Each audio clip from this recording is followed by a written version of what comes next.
Hey everyone, this is Elenbaas from Nightlight Astrology, and today we are going to take a look at Mercury's upcoming square to Neptune. Mercury is in the sign of Sagittarius, the later degrees, moving into a square with Neptune in Pisces.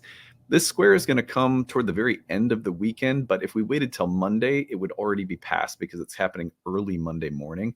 So I figure since this will be applying and you'll really be feeling it as the weekend comes through, let's talk about it here on Friday. By the way, next week we'll be looking at the full moon, and we'll also be looking at Venus's conjunction with the south node of the moon, and then we'll be working through the astrology of December and horoscopes for December, so a big week ahead next week too. But that is our agenda for today. We're going to talk about Mercury's square to Neptune and what you might expect. We're going to take a look at a few notes from Ren Butler, which I will be adding my own commentary to, which you guys know I like to do once in a while. I've also got a little bit of tarot symbolism and I Ching symbolism that I'm going to be bringing in to discuss the transit with at the same time. So that's our agenda for today. Before we get into it, don't forget to like and subscribe, share your comments and reflections. You guys know that when you take a minute to like, subscribe, especially if you're new to the channel or you watch regularly, it really helps the channel to grow, helps the algorithm pick up on us and get the word out there about this community. You can find a transcript of any of my daily talks on the website, nightlightastrology.com. We are also today on day 5 of our 10th annual Kickstarter campaign.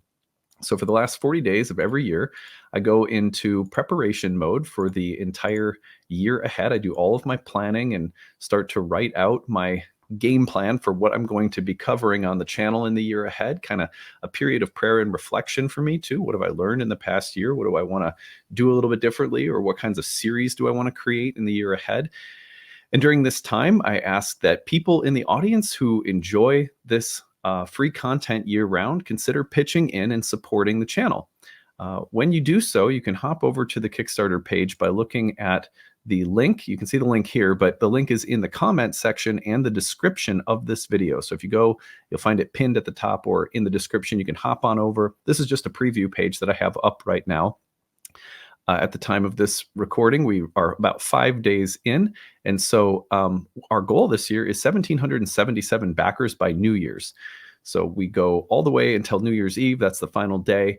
And when you go over and donate, you can choose a variety of rewards. Here are some of the rewards that we offer. We have an Astrology of 2024 calendar that you can use to follow along with all the transits we're tracking on this channel. We have the Astrology of 2024 video, which is the only place that I release all of my the forecasting for the major astrology of the year ahead. Alex is with me doing that video this year. Well, that's a fun one. And then you can see there's a year ahead horoscope reading. So you can pick a reading for your sun or rising sign. And Alex and I have also made 12 different videos looking at the major astrology of the year ahead. And you get to pick which one you want, your sun or rising sign. That's a cool reward when you donate and support the channel. You can also pick up a copy of my book, The Oracle Speaks, which is being released one chapter at a time with audio and text files available for you to download or listen to. And yeah, I'm really excited about that new book. So you can check that out before it comes out in print edition. You can be following along with the audio or text chapters being released one at a time. We're 2 chapters into that right now, by the way. Then you can pick up, you'll see in the next series is all of the master classes from 2023. These are 8 to 10 hours worth of content that I have not released anywhere else, except for the last year's masterclass series, The Mysteries of the Moon Cycle, The Cycles of Venus and Mercury, the Zen and the Art of Zodiacal Releasing, which is an ancient timing technique, Unlocking Temperament and Personality, which is another great series that we did. Then you can move down and you can pick 3 horary questions if you want. That's a great discount on my horary readings. You get 3 of them to use anytime during 2024. There's a mini reading where I take a look at your birth chart and I personally record for you what I think the biggest transit of your year is and tell you about it. Then you can pick up the masterclass bundle from last year. You could also pick up Roots and Spheres for next year or the masterclass series for 2024.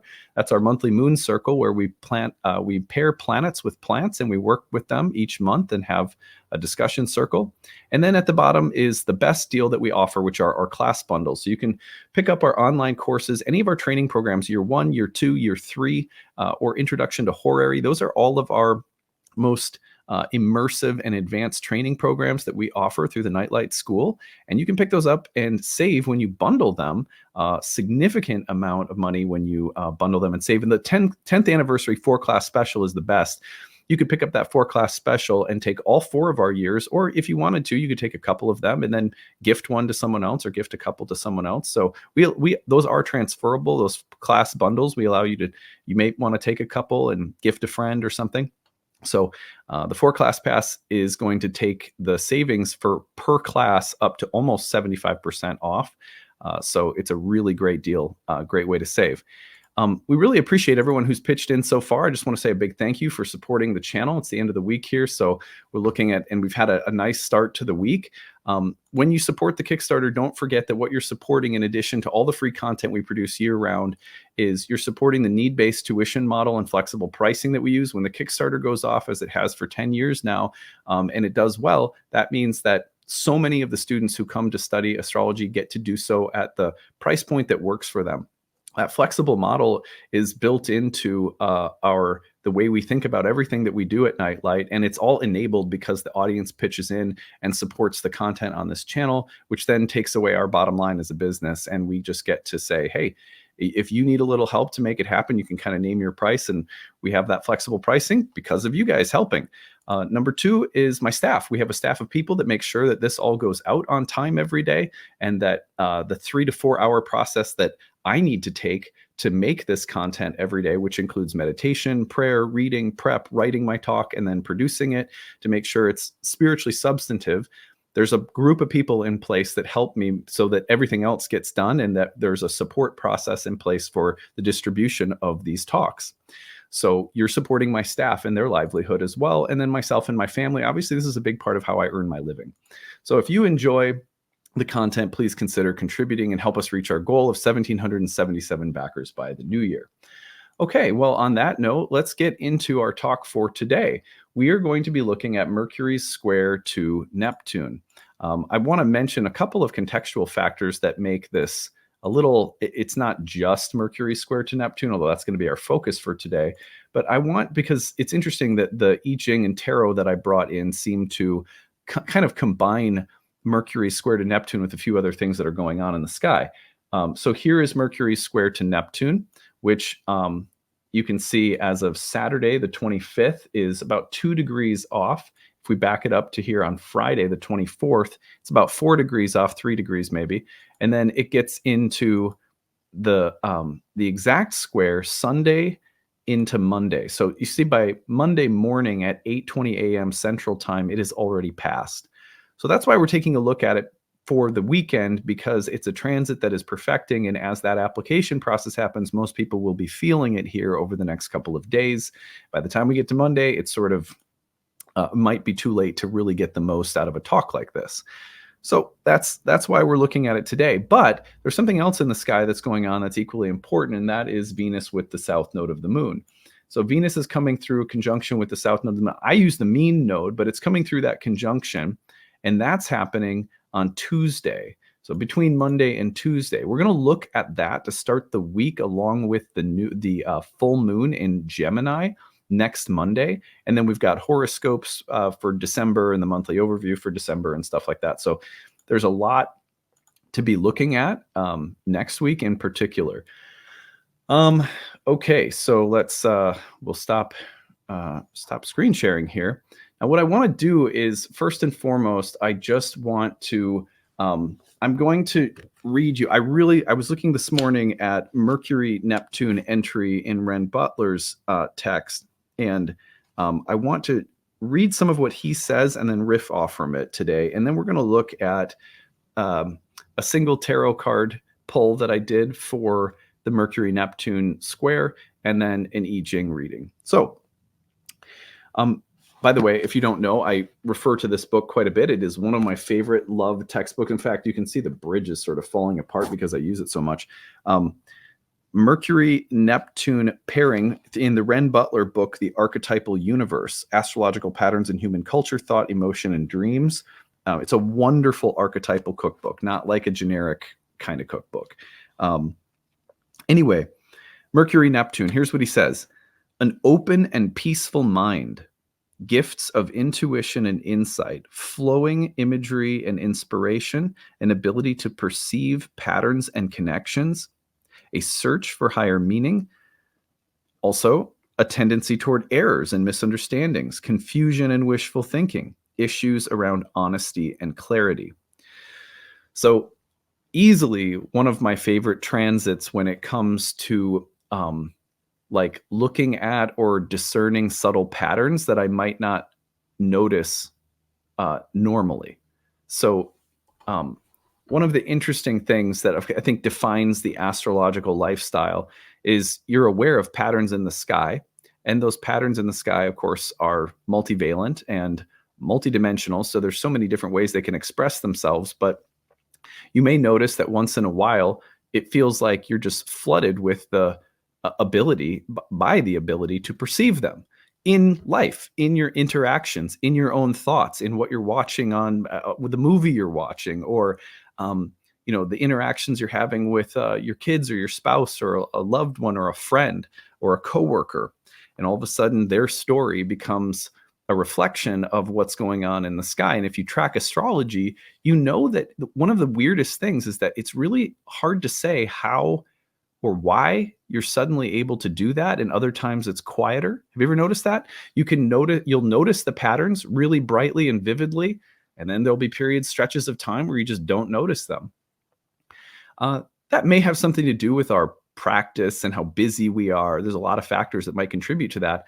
But one thing that we don't always think about is that certain transits themselves are reflective of the ability to perceive and the tendency to be flooded by the patterns, these kind of metaphors and archetypes that are flowing through everything. And Mercury-Neptune is one such transit.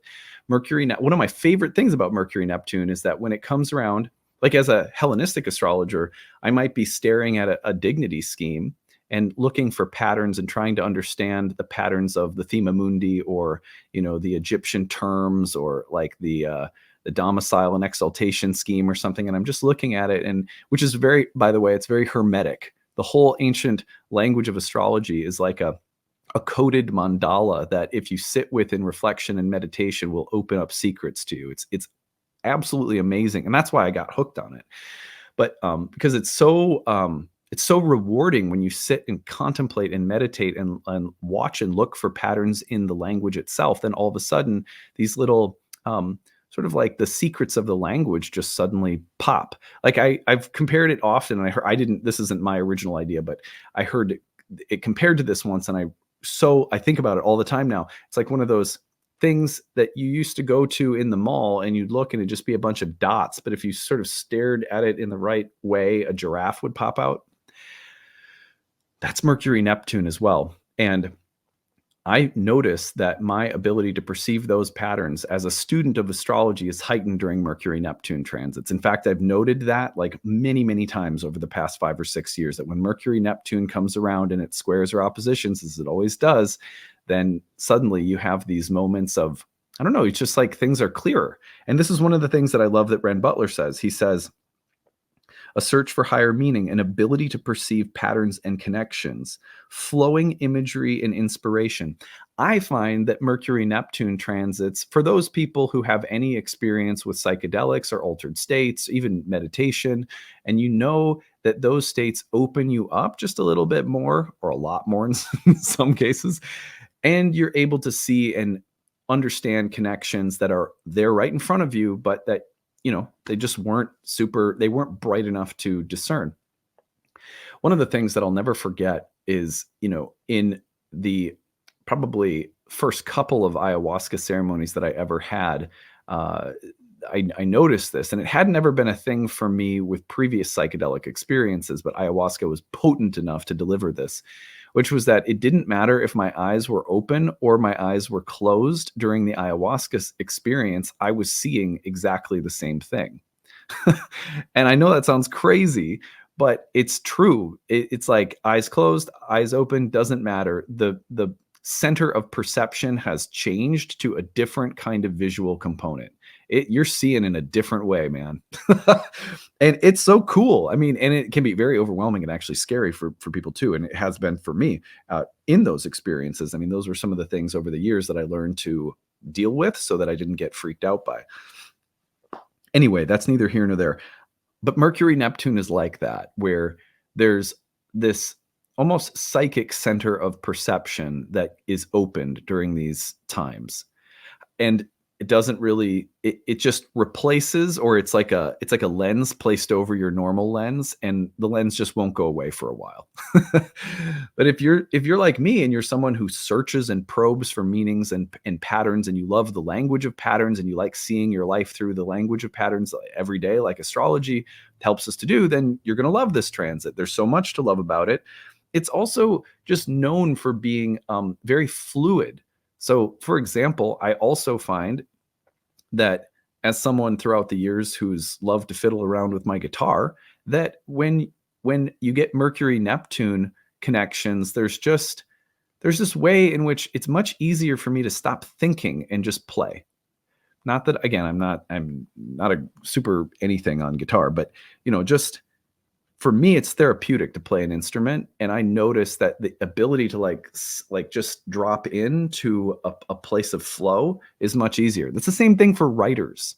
Any kind of writers or creators, or even in conversation with friends, you may find that the ability to flow along, and like you find that conversation and mind spaces of communication are moving along like a river. Now, this, because Mercury's in a fire sign, a Jupiter-ruled sign, Neptune's in a water sign, also a Jupiter-ruled sign, I could see this being big and expressive, big and imaginative, fiery and emotional, charismatic.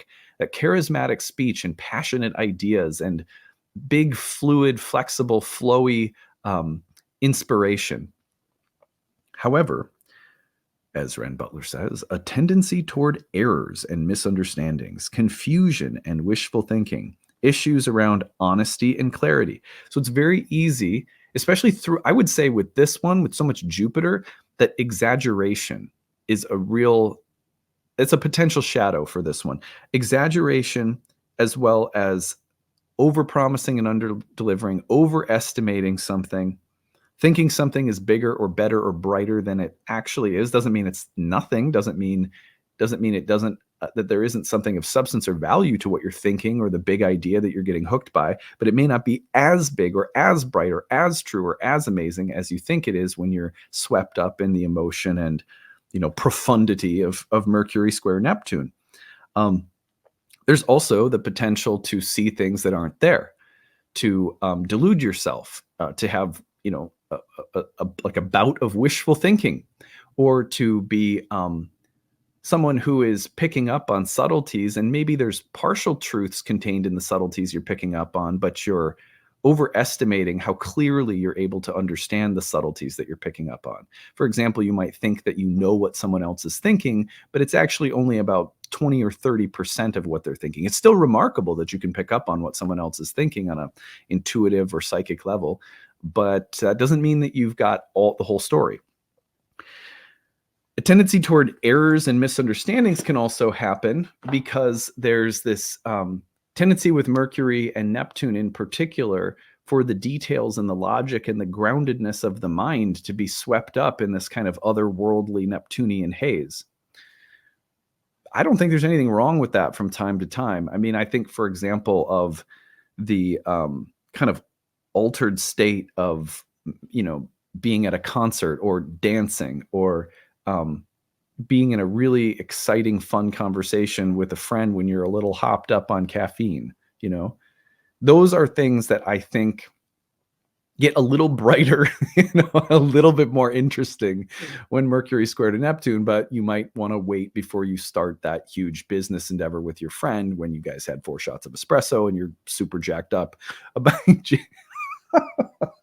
you're super excited to start your eco farm, your healing center, retreat center that every last person wants to start, including myself.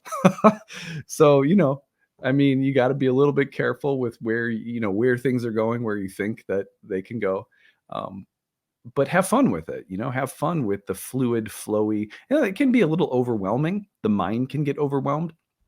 On a more serious note, Mercury square Neptune is, a moment ripe with mental health implications, emotional breakdowns, over the overwhelm of the mind and emotional body, which can happen when there is grief or when there is confusion or when mental health decompensation. Right, this is kind of when the center falls apart and you're not able to hold it together mentally. That can be a really challenging part of Mercury Neptune, and you may bear witness to, or have to hold space for people who have those challenges. Over the weekend, you could also find that there's, with Mercury Neptune, sometimes there's a inability to articulate yourself or an inability to hold boundaries. And that can be really overwhelming too, where something's coming at you and you're feeling flooded, and there's a struggle to try to maintain some boundary to protect mind and emotions, to stay sane, so to speak. All real stuff that can come with Mercury Neptune. Now, what I find interesting is, remember that Venus is very much empowered in Libra right now and crossing the south node of the moon. I pulled a couple of tarot cards. I'm going to show you. Let's see. Let me get an image of. I thought this was really kind of interesting. Here we go. I'm going to pull up the image. Oh, where are you? Oh, geez. Sorry, guys. Give me just 1 second. I hit the wrong button. Okay. So the tarot card that I pulled up, I thought was really interesting when I asked for some insight about what's going on in the sky right now with Mercury Neptune over the weekend. I pulled 3 of Cups. And the 3 of, well, let me close this little thing. All right. So the 3 of Cups is often, first of all, it has some very interesting imagery of women dancing together and holding up cups in celebration.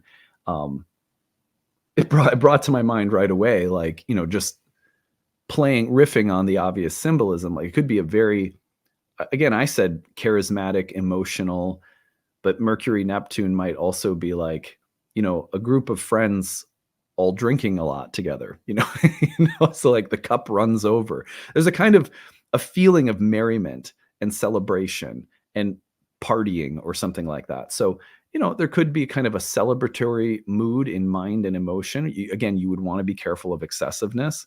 But this also speaks to me about the potential for some kind of compromise, some kind of collaboration. And Venus with the south node of the moon at the exact same time could point to, like a meaningful moment of karmic harvesting or fruiting in relationships with other human souls that maybe is, celebratory, collaborative. There's a feeling of like working together with other people. Maybe the Venus South Node signature is also bringing some sense of resolution or peace or agreement between different people who have different ideas. Remember, last week we talked a lot about conflict between principles and the need to find a gentle, harmonious approach. So anyway, I thought that was interesting. I'm going to stop sharing that now. The I Ching hexagram that came back, I thought was very straightforward. It's just one hexagram, and that was hexagram number 16. Let me put that up on the screen in case you would like to check it out. Hexagram number 16 is sometimes called enthusiasm. Thunder comes resounding out of the earth.